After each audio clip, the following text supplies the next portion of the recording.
تبارك الذي بيده الملك وهو على كل شيء قدير الذي خلق الموت والحياة ليبلوكم أيكم أحسن عملا وهو العزيز الغفور الذي خلق 7 سماوات طباقا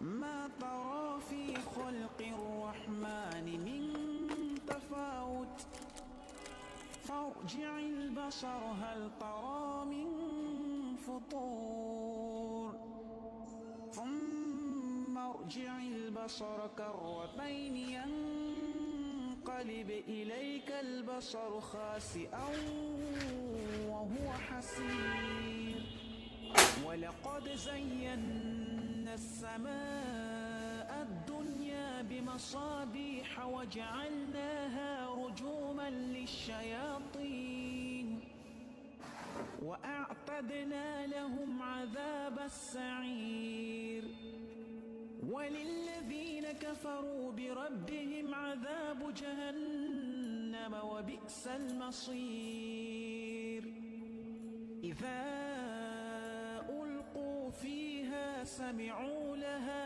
شهيقا وهي تفور تكاد تميز من الغيظ كلما ألقي فيها فوج سألهم خزنتها ألم يأتكم نذير কেউ মরুক আর বাঁচুক, জীবন কারোর জন্য থেমে থাকে না।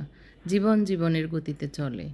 আমরা যত কিছুই করি না কেন, আমাদের জীবনটা, টাইমটা, সময়টা ঠিকই সময়ের মতো করে সময়ের গতিতে চলছে। আসসালামু আলাইকুম, সবাইকে ওয়েলকাম জানাচ্ছি আমার চ্যানেল রুমিস ফ্যাশনেবল হাউসে।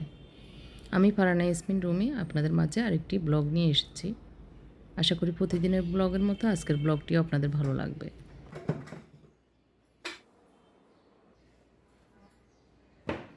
এখন রান্না করতে এসেছি মুরগি। টাইমটা একদমই ব্যতিক্রম টাইম, সেটা হচ্ছে জোহরের নামাজ পড়ে তারপরে রান্না করতে এসেছি। তো এরকম কখনো কখনো হয়ে যায়, সকালে রান্না করব ভেবে সব কিছু রেডি টেডি করে আবার ফ্রিজে রেখে দিয়েছিলাম। তো কিছু কিছু আমল করতেছিলাম যেগুলি একটু সকাল সকাল করব, সেই জন্য ওগুলি করতে গিয়ে সময় চলে গেছে। আর ভাবলাম যে এখন তো কেউ খাবে না, সেই জন্য ওই মুরগির গোশতটা কুটে ফ্রিজে রেখে দিয়েছিলাম। তো এখন আবার একটু ধুয়ে টুয়ে এখন রান্না করব। এই দেশি মুরগিটা হচ্ছে আমার ভাগিনা বউ যখন ঈদের পরের দিন আমরা বাড়িতে গিয়েছিলাম তো দিয়েছিল। তো এতদিন আর তো সুযোগ ছিল না রান্নার, আজকে রান্না করব এর জন্য নামিয়ে নিয়েছি। ঘরের ফালা মুরগি বউ বড় করেছিল, তো মামা মামির জন্য গিফট হিসেবে দিয়েছে।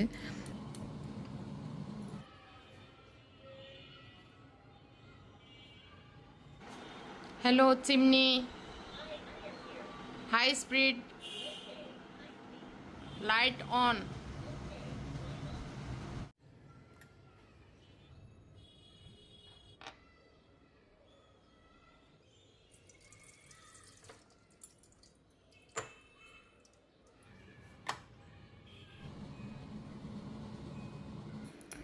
মনে মনে ভাবি মা নাই মানে সব শেষ, কিন্তু আবার যখন রাসূল সাল্লাল্লাহু আলাইহি সাল্লামের হাদিস মনে ওঠে তখন আবার সুবহানাল্লাহ না বলে পারি না। যে রাসূল সাল্লাল্লাহু আলাইহি সাল্লাম বলেছেন, যার দুঃখ বেশি তার উপর আল্লাহর রহমতও বেশি। সুবহানাল্লাহ, আল্লাহ আমাদেরকে রহমত দান করুক সবার জীবনে। যত দুঃখেই থাকি না কেন, আল্লাহর রহমত থেকে আল্লাহ যেন আমাদেরকে কখনোই বঞ্চিত না করেন, আল্লাহর রহমতের ছায়াতলে যেন আমাদেরকে রাখেন। এখানে মুরগি গোশতের জন্য দিয়েছি আদা, রসুন, পেঁয়াজ ভালো করে বেজে নিচ্ছি। আর রাঁধুনি মুরগির মাংস দিয়েই রান্নাটা করব, এর জন্য এখানে 1-1.5 টেবিল চামচ মশলা দিয়েছি। মশলা দিতে গিয়ে পড়ে গিয়েছিল, এই জন্য আবার চুলাটা মুছে নিয়েছি। আর একটু বাটা ছিল পাঁচফোড়ন মশলা, যেহেতু দেশি মুরগিটা রান্না করছি একটু পাঁচফোড়ন মশলা দিলে সুন্দর একটা গ্রান হয়, ভালো লাগে খেতে। একটু পানি দিয়ে মশলাগুলি প্রথমে কষিয়ে নিচ্ছি। কোনো কিছুই ভালো লাগে না, মন বসে না কোনো কিছুতেই। তারপরেও তো খেতে হয়, তারপর তো খাওয়াতে হয়, যেহেতু মা, স্ত্রী, ঘরের সংসারের একজন প্রধান। তো যত দুঃখ আর যত কষ্ট মনের ভিতরে থাকুক, কাজ তো করতে হবে। হাতে ওঠে না কাজ, তারপরেও করছি এই আর কি। না হয়তো সবাই কষ্ট পাবে এই ভেবে।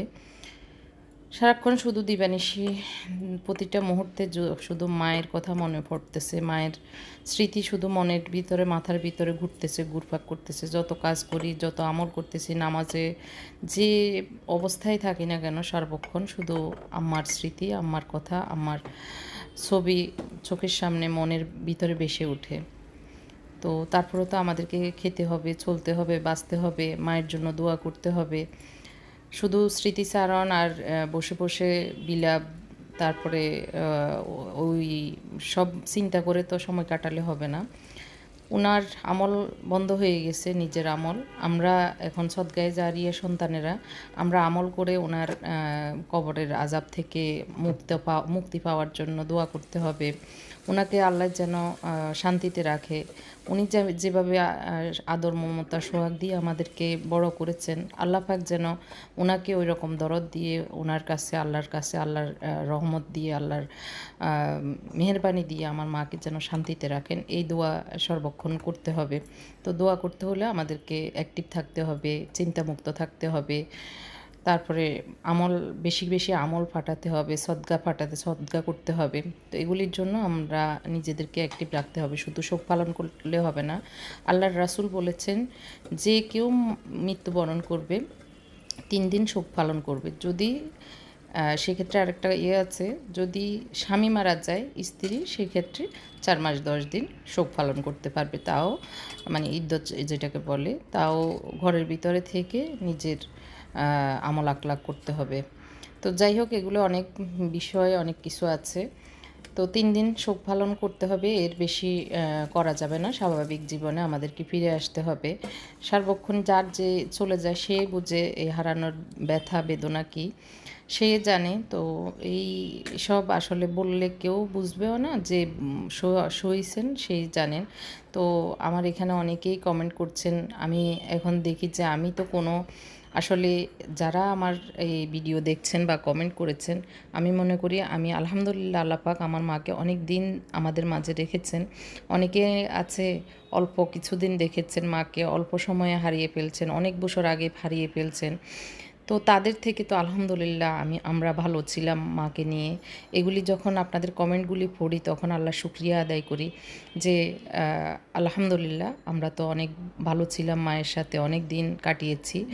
তো অনেকের তুলনায় 1000 গুণ ভালো ছিলাম আমরা, মানে 1000 গুণ ভালো পেয়েছি সময়। অনেকের আছে, যেমন আমার চাচাতো বোন একজন ছোটো ছোটো 2টা বাচ্চাকে রেখে অল্প সময়ে মারা গেছেন। তো এরকম অনেক নজির আছে, আপনাদের মাঝেও আপনারা অনেকেই কমেন্ট করছেন। তো সেই তুলনায় তো আলহামদুলিল্লাহ অনেক পেয়েছি। আল্লাহর দরবারে শুকরিয়া আদায় করছি। আল্লাহ যেন আমার মাকে এখন যেহেতু নিয়ে গেছেন, জান্নাতুল ফেরদাউস দান করেন। যত মা বাবা আছেন মৃত্যুবরণ করেছেন, সবার জন্য দোয়া করছি আল্লাহ যেন সবাইকে জান্নাত দান করেন, কবরের আযাব থেকে মুক্ত করে দেন। তার সাথে সাথে আমার মাকেও যেন আল্লাহ রহমত করেন, এই আর কি। এখানে আসলে মুরগি রান্না করতে করতে আমার চা খেতে ইচ্ছে করছিল। সকালে চা খাইনি, তো খুব মানে ক্রেভিং হচ্ছে যে একটু চা খাবো, এই জন্য একটু চা বানিয়ে নিচ্ছি। চা বানিয়ে একটু আরাম করে, রান্নাটা হয়ে গেছে, চুলা অফ করে দিয়েছি, দেখতে পাচ্ছেন। তো এখন রুমে নিয়ে আয়েশ করে খাবো। কারণ দুঃখ আসলে যার যার মনের ভিতরে, কেউ কলিজা ছিঁড়েও কাউকে দেখাতে পারবে না, আর কেউ দেখলেও কিছুই করতে পারবে না। যার যার সুখ দুঃখ সেই ভোগ করে আর কি। এর ভিতরে চাটা খাচ্ছিলাম, মুত্তাকির বন্ধু এসেছে 2 জন। তো মুত্তাকি বললো একজন চা খেতে চাচ্ছে ওর বন্ধু, আরেকজন খাবে না।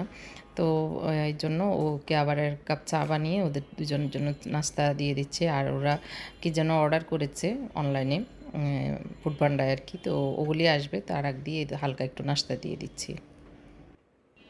ভেবেছিলাম ভিডিও দিব না, ভিডিও করব না। পরে আবার ভাবলাম যে সারাক্ষণ শুধু মানে মাথায় বিভিন্ন চিন্তা আসে, তো চিন্তা যেন একটু কম আসে, এই জন্যই আবার মনটাকে একটু অন্যদিকে নেওয়া, বা একটু আপনাদের সাথে এই যে কথা বলা, শেয়ার করা, তাহলে হয়তো মনটা একটু হালকা হবে।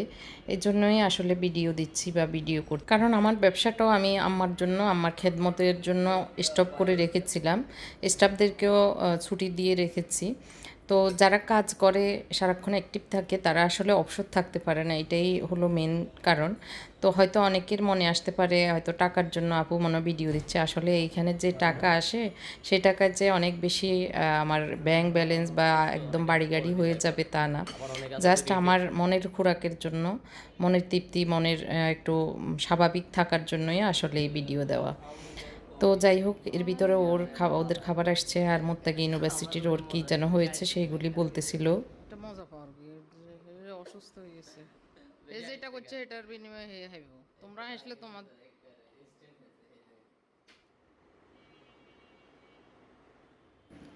তো অনেকক্ষণ দমে থাকার পরে আমি একটু খুলে দেখতেছি কি অবস্থা, লবণ টবণ হয়েছে কিনা।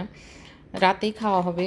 আর আমি এবং আমার হাজব্যান্ড আগামী দিন সকালে একটু বাড়ি যাওয়ার কথা আছে, দেখা যাক।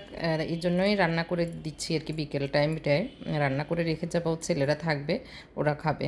তো একদম সুন্দর নরম হয়ে গেছে। দেশি মুরগ তো রান্না করতে সময় লাগে, প্রেশার কুকারে দেওয়াতে একটু সময় কম লেগেছে। তো আরেকটু শুকাবো, মাখা মাখা করে রান্না করব। তো একটু লবণ আর ঝাল কম মনে হচ্ছে, তো আমি একটু লবণ আর একটু গরম মশলা দিইনি শুরুতে, গরম মশলাটা দিব, আর একটু মরিচ গুঁড়ো দিয়ে দিচ্ছি। ওই যে গরম মশলাটা দিয়েছি, এখন মরিচ গুঁড়াটা দিয়ে দিচ্ছি 1 চামচ, আর দিয়ে দিচ্ছি লবণ। তো ভালো করে একদম হাই হিটে ভালো করে জোশ করে নেব।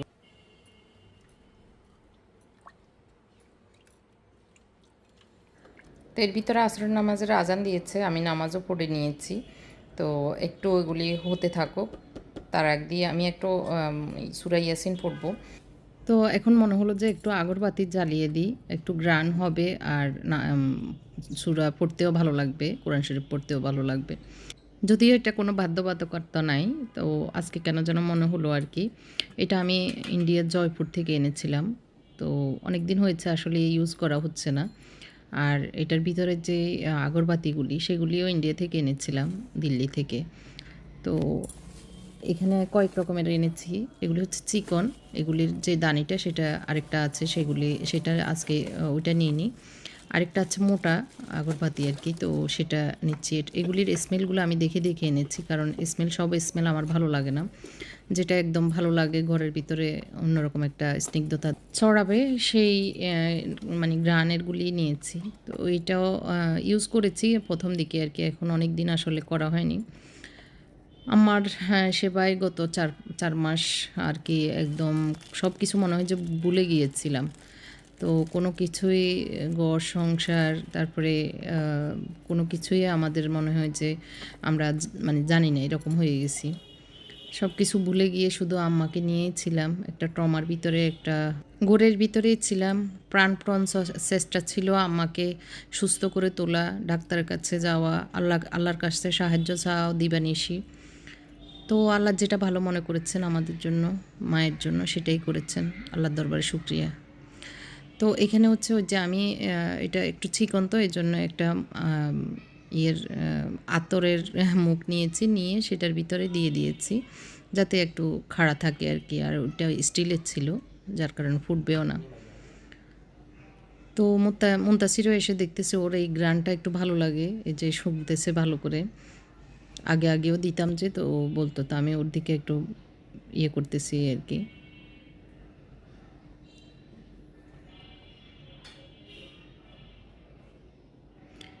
সুন্দর একটা ধোঁয়া বেরোচ্ছে, আর গ্রানটা পুরো ঘরেই ছড়াচ্ছে আর কি। এরপরে একটু মনে হচ্ছে যে ছাদে যাব, অনেক দিন ছাদে যাওয়া হয় নাই। তো ছাদের গাছগুলির কি অবস্থা দেখতে ইচ্ছে করলেও অনেক সময় মন চায় না, মনে ওঠে কিন্তু ইচ্ছে করে না, এরকম আর কি। একজন বোন প্রশ্ন করেছেন যে মৃত মা বাবার জন্য কি আমল করা যায়, কি আমল করলে মা বাবার আত্মা শান্তি পাবে, বা আল্লাহ ওনাদের কবরের আযাব থেকে মুক্ত করবে। তো আসলে অনেক কিছুই আছে, যেটা প্রথমটা বলবো সেটা হচ্ছে রব্বির হামহুমা কামা রব্বাইয়ানি সগীরা। এই দোয়াটা বেশি বেশি পড়তে হবে, বেশি বেশি দোয়া করা, সর্বক্ষণ মনে উঠলেই দোয়া করা। আল্লাহ যেন কবরের আযাব থেকে মুক্ত করে, আল্লাহ যেন জান্নাত দান করে। আরও মনে যা আসে আসলে দোয়া যেভাবে মনে চায় ওইভাবে করা যায়। আরেকটা হচ্ছে বেশি বেশি সাদগা, আল্লাহর রাস্তায় দান করা, তারপরে সাদগায়ে জারিয়া, যেটা যেই জিনিসগুলি করলে অনেক দিন পর্যন্ত সেটা মানুষ ভোগ করবে আর সোয়াব কবরবাসীর জন্য যাবে, এরকম কিছু করা। আর হচ্ছে উমরা করা। তো এই বিষয়গুলি আমি যতটুকু জেনেছি বা বুঝেছি সেটুকু বলেছি। আরও এর ভিতরে যা যা আপনাদের জানা আছে আমাকেও কমেন্ট করে জানাবেন। তো ছাদে এসেছি, ওই যে আমিনাকে আজকে বললাম যে বিকেলে একটু আসিস, মাগরিবের আগ দিয়ে এখন। তো ও আসছে, ও সহ একটু ওই যে অনেকগুলোতে ঘাস হয়ে গেছে, আর এই যে কলমি শাক অনেক লম্বা লম্বা হয়ে গেছে, এগুলি কেটে নিচ্ছি। তারপর পুঁই শাক হয়েছে বড় বড় হয়ে, তারপরে সব গাছগুলো, অনেক গাছগুলি মরে গেছে, এগুলিকে মানে টেনে বের করে এগুলি আলাদা করতে হবে। তো এই কাজগুলি করছি আমিনা আর আমি, একদম আজান পর্যন্তই মনে হয় এই কাজটা করতে হবে। তো করে আসলে বাসায় এসে এখন মাগরিবের নামাজ পড়ছি। সবাই দোয়া করবেন, কেমন লেগেছে কমেন্ট করে জানাবেন। আল্লাহ হাফেজ, আসসালামু আলাইকুম।